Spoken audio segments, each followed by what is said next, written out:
بسم اللہ الرحمن الرحیم۔ رسول اللہ صلی اللہ علیہ وسلم کے گفتگو کرنے سے متعلق حدیث ہے، یعنی آپ نے صلی اللہ علیہ وسلم کیسے بات کرتے تھے یہ دیکھیں اور غور کریں۔ ہم اپنے اوپر بھی غور کریں، ہم کتنا بولتے ہیں، کتنا فالتو بولتے ہیں، کتنا لوگوں پہ الزام لگاتے ہیں، تہمت لگاتے ہیں، جھوٹ بولتے ہیں۔ اور آپ نے صلی اللہ علیہ وسلم جو دونوں جہان کے سردار ہیں ان کا طریقہ دیکھیں۔ حضرت عائشہ صدیقہ رضی اللہ تعالیٰ عنہ فرماتی ہیں کہ حضور صلی اللہ علیہ وسلم کی گفتگو تم لوگوں کی طرح لمبی نہیں ہوتی تھی، ہمارے تو گھنٹوں گزر جاتے پتہ ہی نہیں چلتا، اللہ رحم کرے، بلکہ ہر مضمون صاف اور دوسرے سے بہتر ہوتا تھا، پاس بیٹھنے والے اچھی طرح سے ذہن نشین کر لیتے تھے۔ ترمذی شریف کی حدیث ہے۔ حضرت انس رضی اللہ تعالی عنہ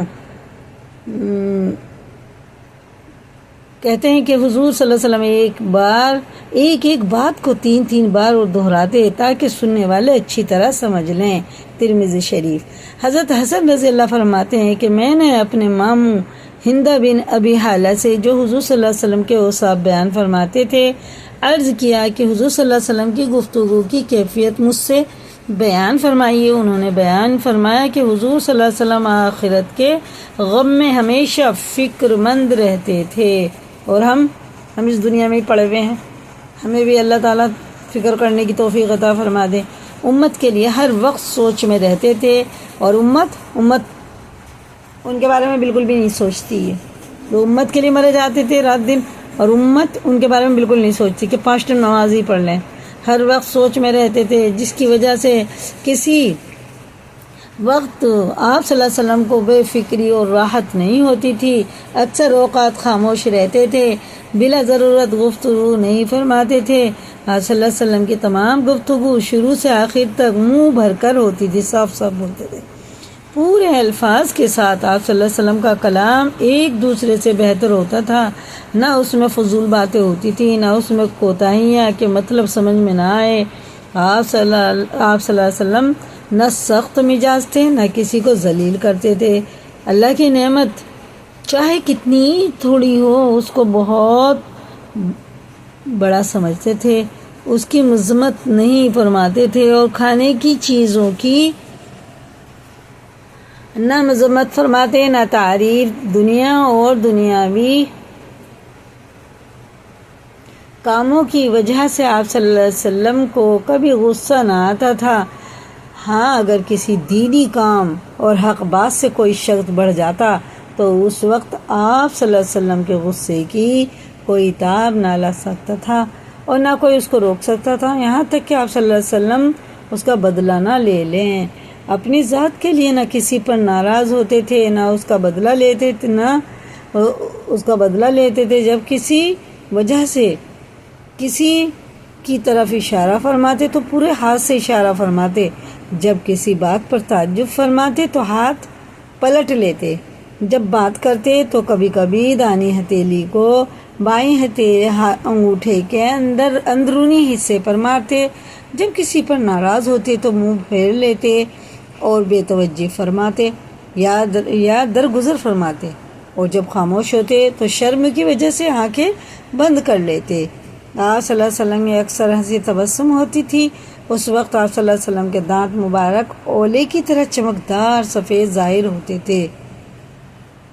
حضرت عبداللہ بن عمر رضی اللہ تعالیٰ عنہ سے روایت ہے کہ رسول اللہ صلی اللہ علیہ وسلم نے فرمایا، دو شخص کانافوسی نہ کریں 3 آدمیوں میں تیسرے کی مرضی کے بغیر۔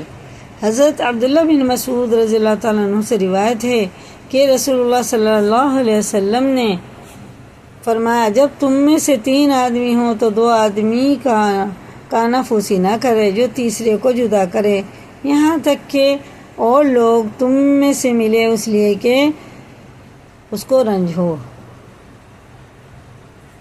آپ صلی اللہ علیہ وسلم کی گفتگو نہایت شعری اور دل کو بہانے والی ہوتی تھی، اس لیے کہ آپ صلی اللہ علیہ وسلم بہت ٹھہر کر گفتگو فرماتے تھے۔ ایک بات الگ ہوتی تھی، سننے والوں کو یاد ہو جاتی تھی، اور ایک بات کو 3 بار کہہ دیتے تھے۔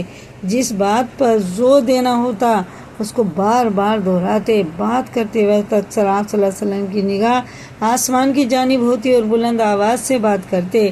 حضرت ام ہانی رضی اللہ فرماتی ہیں کہ حضور صلی اللہ علیہ وسلم کعبے میں قرآن پڑھتے تو ہم لوگ گھروں میں چار پائے پر لیٹے لیٹے سنتے تھے۔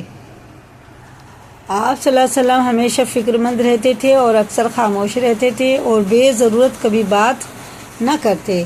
ہاتھ سے اشارہ کرتے تو پورا ہاتھ اٹھاتے، کسی بات پر تعجب کرتے تو ہتھیلی کا رخ پلٹ لیتے، تقریر میں کبھی ہاتھ پر ہاتھ مارتے، ہنسی آتی تو مسکرا دیتے، اور یہی آپ صلی اللہ علیہ وسلم کی ہنسی تھی۔ روایتوں میں ہے کہ جب آپ صلی اللہ علیہ وسلم کو زیادہ ہنسی آتی تو آپ صلی اللہ علیہ وسلم کے دانت نظر آنے لگتے، لیکن ابن قیم وغیرہ نے لکھا ہے کہ یہ مبالغہ لگتا ہے، ورنہ آپ صلی اللہ علیہ وسلم کبھی زور سے نہیں ہنستے تھے کہ دانت دکھائی دینے لگیں۔ اب ہم بھی اپنے اوپر غور کریں، ہمارے نبی صلی اللہ علیہ وسلم کیسی عادت کے تھے، کیسے بات کرتے تھے، تو ہم بھی اسی طرح سے کریں، کم سے کم بولیں اور اپنا وقت اللہ کے ذکر میں گزاریں، سنتوں کو فالو کریں، ٹھیک ہے نا، کیونکہ سنتوں کو زندہ کرنا، ایک سنت کو زندہ کرنا آج کے دور میں 100 شہیدوں کا ثواب ملتا ہے۔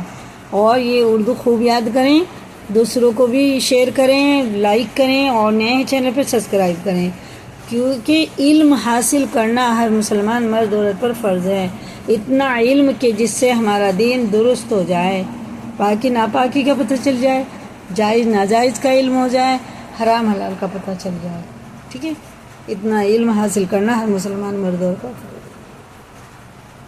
اللہ تعالیٰ کہنے سننے سے زیادہ عمل کرنے کی توفیق عطا فرمائے، آمین ثم آمین۔ اللہ حافظ۔